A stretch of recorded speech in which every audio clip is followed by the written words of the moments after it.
Hello guys, welcome to the code definition.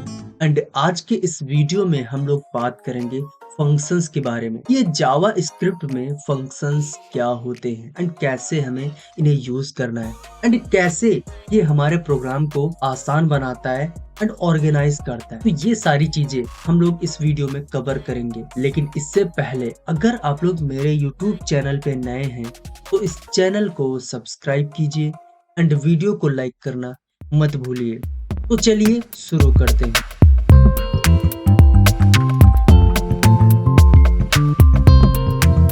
तो मैं चलता हूँ अपने VS कोड पे एंड यहाँ पर एक नई फाइल बनाता हूँ functions.html एंड यहाँ पर हम लोग थोड़ा सा जूम करेंगे एंड अपनी बॉयलरप्लेट डाल के इसका टाइटल भी मैं कर देता हूँ फंक्शंस इन JS एंड थोड़ा सा और इसको जूम करता हूँ एंड अपनी जावा स्क्रिप्ट लिखने के लिए मैं यहाँ पे स्क्रिप्ट टैग लगाता हूँ एंड एक H1 टैग यहाँ पे डाल देता हूँ और लिखता हूँ यहाँ पे फंक्शंस इन JS एंड उसके बाद हम लोग इसमें अपनी प्रोग्रामिंग करेंगे।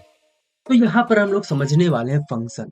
अब फंक्शन क्या है, क्यों है एंड कैसे हमें यूज करना है, ये मैं आप लोगों को बताता हूँ। अब फंक्शन एक ब्लॉक ऑफ कोड होता है जिसकी हम लोगों को कई बार जरूरत पड़ती है अपने एक प्रोग्राम में। अब मान लो मुझे दो नंबर्स को ऐड करना है। अगर एक ही बार मुझे दो नंबर को ऐड करना हो तो मैं सिंपल एक स्टेटमेंट लिखूंगा एंड एक एक्सप्रेशन लिखूंगा एंड उसको प्रिंट करा दूंगा। लेकिन मुझे एक प्रोग्राम में कम से कम 10 बार ऐड कराना है तो उसके लिए हम लोगों को फंक्शन की जरूरत पड़ेगी, क्योंकि अगर उस कोड को हम लोग बार बार कॉपी पेस्ट करें एंड उसकी वैल्यू चेंज करें तो वो हमारे लिए बहुत ही कंफ्यूजिंग हो जाएगा।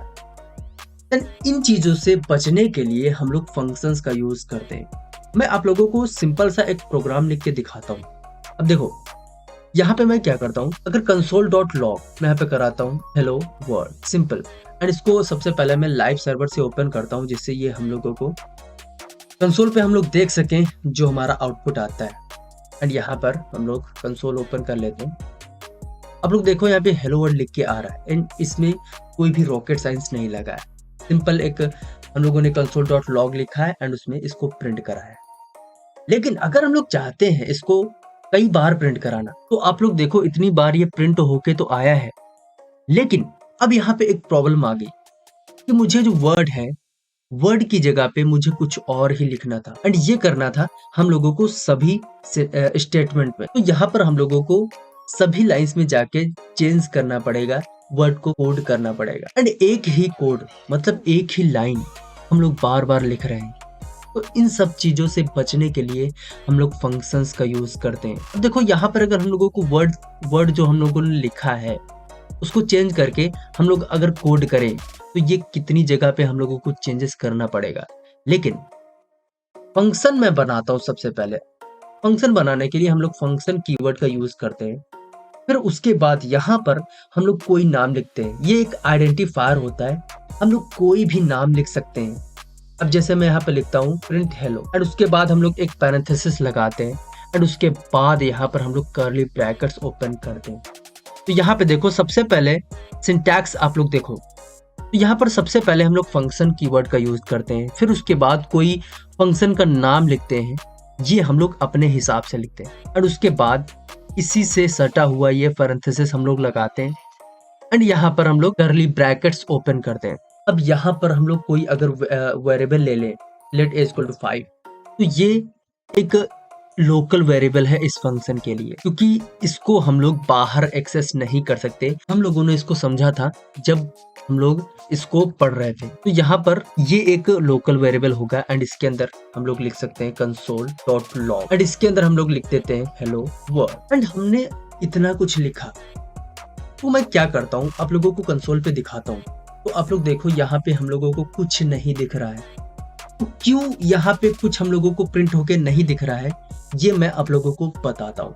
हम लोगों ने यहाँ पे एक फंक्शन बनाया एंड उसके अंदर एक वेरिएबल भी बनाया एंड उसके बाद यहाँ पे कुछ चीजें हम लोगों ने प्रिंट कराई, लेकिन हम लोगों को कंसोल पे नहीं दिख रहा है। तो इसके लिए हम लोगों को इस फंक्शन को कॉल करना पड़ेगा, इन्वोक करना पड़ेगा।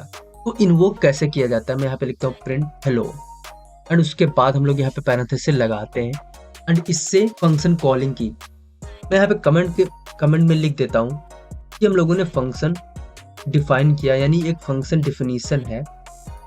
एंड ये जो हमारा है फंक्शन कॉलिंग, क्योंकि हम लोगों ने यहाँ पे फंक्शन को डिफाइन किया है इसलिए हम लोग इसको फंक्शन डिफिनेशन बोलते हैं। एंड यहाँ पे हम लोगों ने इसको कॉल किया है तो ये फंक्शन कॉलिंग होगा। सिर्फ इतनी लाइन लिखने से आप लोग देखो ये फंक्शन कॉल हो गया है एंड हेलो वर्ड हम लोगों को यहाँ पे लिख रहा है। एंड यहाँ पे अगर मैं चाहता हूँ इस ए की वैल्यू भी प्रिंट करना, तो आप लोग देखो यहाँ पर हम लोगों ने 5 जो हम लोगों ने वहां पे लिया था उसको भी हम लोग यहाँ पे प्रिंट कर रहे हैं। तो अब हम लोग यहाँ पे समझते हैं कि इससे आसानी क्या हुई। देखो मुझे एक बार हेलो वर्ड प्रिंट करना था तो मैंने एक बार यहाँ पे फंक्शन इन्वोक किया, यानी फंक्शन को कॉल किया। लेकिन अगर हम लोग एक बार और चाहें तो यहाँ पर हम लोग दूसरी बार इसको प्रिंट करा सकते हैं।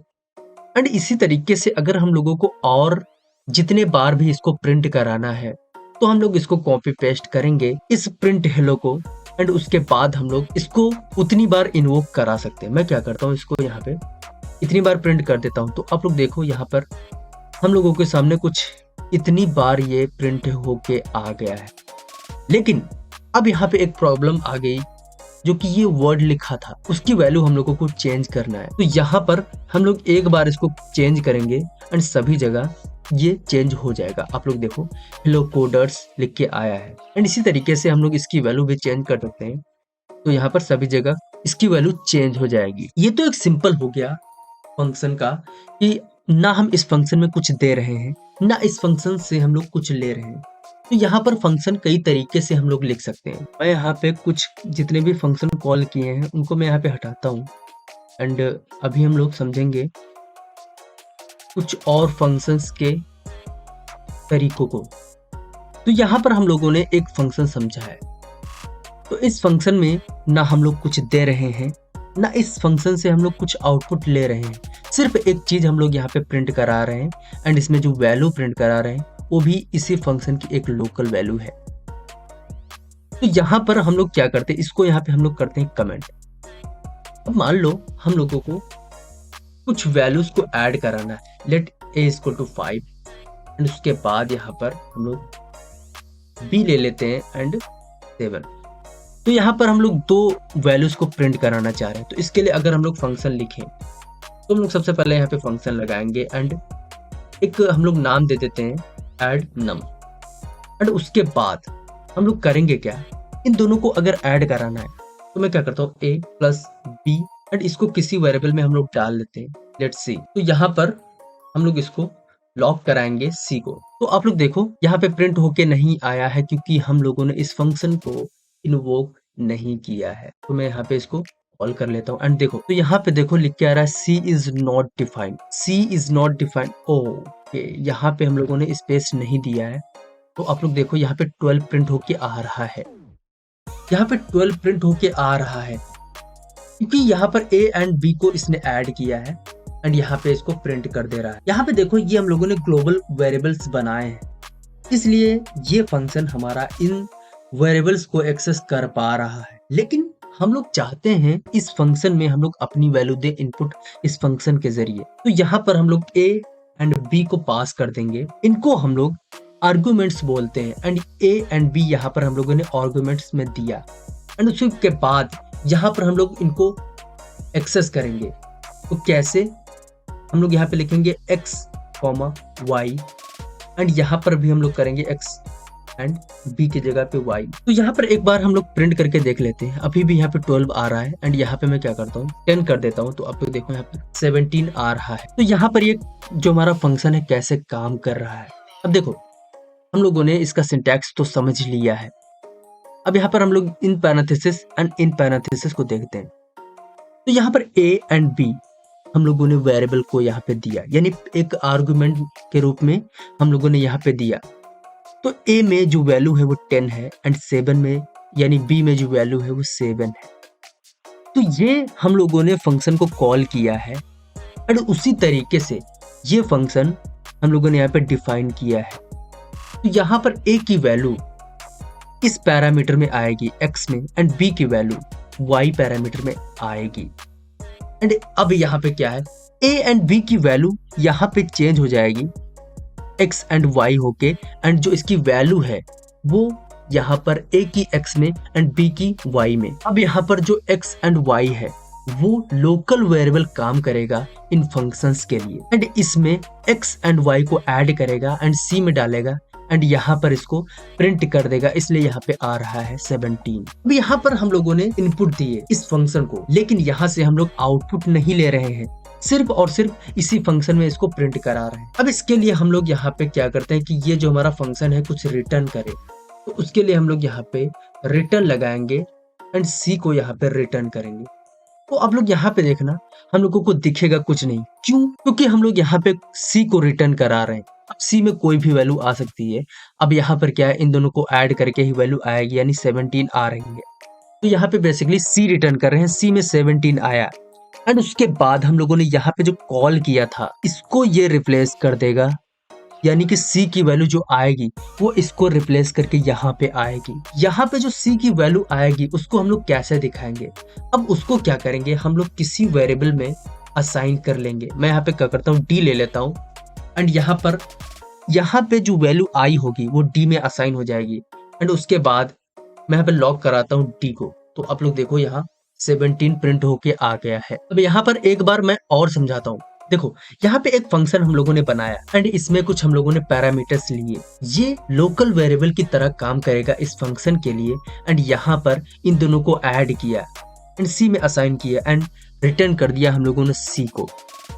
एंड यहाँ पर हम लोगों ने ऐड नम को कॉल किया, इसमें a एंड v वैल्यू डाली जो कि जाएगी इन x एंड y में। मतलब यहाँ पे जिस तरीके से हम लोगों ने लिखा है सेम उसी तरीके से यहाँ पे वैल्यू जाएगी। इसका मतलब a हम लोगों ने पहले लिखा है तो यहाँ पर जो पहले वैल्यू होगी वेरिएबल होगा उसमें ये वैल्यू जाएगी, यानी a x में जाएगी एंड b की y में। एंड उसी तरीके से इसको ऐड करेगा एंड c में इसको डालेगा एंड इसको रिटर्न कर रहा है।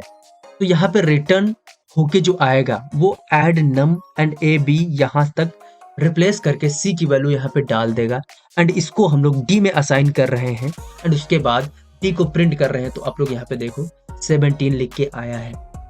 लेकिन अगर हम लोग चाहते हैं कि हम लोग ये डी में असाइन ना करें तो इसको हम लोग उठाएंगे एंड इसको मैं अभी के लिए कमेंट करता हूँ एंड इस डी की जगह पे रख देता हूँ। तो आप लोग देखो अभी हम लोगों को 17 मिल रहा है एंड अगर हम लोग यहाँ पे चेंज करें तो आप लोग देखो यहाँ पे हम लोगों को 30 मिल रहा है। अब यहाँ पे देखो हम लोगों के पास दो वैल्यू थी, इसलिए हम लोगों ने यहाँ पर एक बार इसको प्रिंट कराया। लेकिन हमारे पास बहुत सारी वैल्यूज हो सकती है, जैसे मैं यहाँ पे बना लेता हूँ let c is equal to 20, let e is equal to 10, let q is equal to 12 and इसी तरीके से हम लोग इतनी वैल्यू कर रहे हैं। एंड उसके बाद हम लोग क्या करेंगे, a एंड b को हम लोगों ने ऐड कराया, अब यहाँ पर a एंड c को ऐड कराएंगे एंड उसी तरीके से a एंड e को ऐड कराएंगे एंड उसके बाद हम लोग b एंड c को यहाँ पे प्रिंट करा लेते ऐड करा लेते हैं एंड उसी के बाद हम लोग e एंड q को यहाँ पे प्रिंट करा लेते हैं। तो आप लोग देखो ये जो हम लोगों ने वैल्यूज लिखी हैं वो यहाँ पे प्रिंट होके आ गई, यानी कि पहली वैल्यू ए बी को ऐड किया, दूसरी बार ए सी को ऐड किया and B C Q E and A E को ऐड किया है एंड इसकी वैल्यूज यहाँ पे है। तो हम लोग यहाँ पे समझ सकते हैं कि एक ही काम हम लोगों ने एक ही ब्लॉक लिख के करा लिया। अगर ये फंक्शन का फंडा ना होता तो हम लोगों को इसको 5 बार लिखना पड़ता, तब उसके बाद यहाँ पे हम लोगों को वैल्यूज मिलती। लेकिन यहाँ पर एक हम लोगों ने फंक्शन बना लिया एंड यहाँ पे इसको इन्वोक कर लिया एंड इसमें वैल्यू पास की, यहाँ पे गेट की एंड यहाँ से हम लोगों ने रिटर्न करके फिर यहीं पर इसको प्रिंट कर दिया। सिंपल एक फंडा है इस फंक्शंस का। तो यहाँ पर हम लोगों ने इतनी सारी वैल्यूज को समझा। अब हम लोग यहाँ पे समझेंगे एरो फंक्शन को। एरो फंक्शन का सिंटैक्स आप लोग देखो, हम लोग पैरेंथेसिस लगाते हैं एंड उसके बाद इक्वल टू लिख के एक ग्रेटर देन का सिंबल लगाते हैं एंड उसके बाद यहाँ पे कर्ली ब्रैकेट्स ऑन करते हैं। तो ये बेसिकली हमारा एक एरो फंक्शन होता है। अब इसके अंदर हम लोग कुछ कराना चाहते हैं, मान लो एक वेरिएबल मैंने बनाया लेट सी एंड उसके बाद यहाँ पे a एंड प्लस b को यहाँ पे हम लोगों ने ऐड किया एंड उसके बाद यहाँ पे हम लोग रिटर्न कर देंगे c को। अब देखो यहाँ पे इस फंक्शन का कोई नाम नहीं है, तो इसको हम लोग कैसे इन्वोक कराएं। आप लोग देखो मैं इसको करता हूँ कमेंट, तो आप लोग यहाँ पे देखो कुछ भी लिख के नहीं आ रहा है एंड इसको हम लोग कैसे इन्वोक कराएं। तो ये फंक्शन कुछ रिटर्न कर रहा है, तो इसके लिए हम लोग क्या करते हैं, इसको हम एक वेरिएबल में डाल देते हैं। तो मैं क्या करता हूँ, यहाँ पे ऐड एंड इक्वल टू लगाता हूँ। तो आप लोग देखो यहाँ पे इस तरीके से हम लोगों ने लिखा। लेकिन अभी भी अगर मैं इसको देखूं कंसोल पे तो हम लोगों को कुछ नहीं मिल रहा है। लेकिन यहाँ पे क्या है, जो ऐड है वो एक नाम हो चुका है इस फंक्शन के लिए। अगर हम लोग यहाँ पे ऐड को इन्वोक करें तो आप लोग यहाँ पे देखो फिर भी हम लोगों को कुछ नहीं दिख रहा है। तो यहाँ पे देखो जो ये फंक्शन ऐड है वो एक नाम हो चुका है इस फंक्शन के लिए। तो यहाँ पर इस फंक्शन के अंदर कोई वैल्यू रिटर्न हो रही है। तो इसके लिए अब जो ये सी वैल्यू रिटर्न होगी वो इस ऐड की जगह पे आ जाएगी।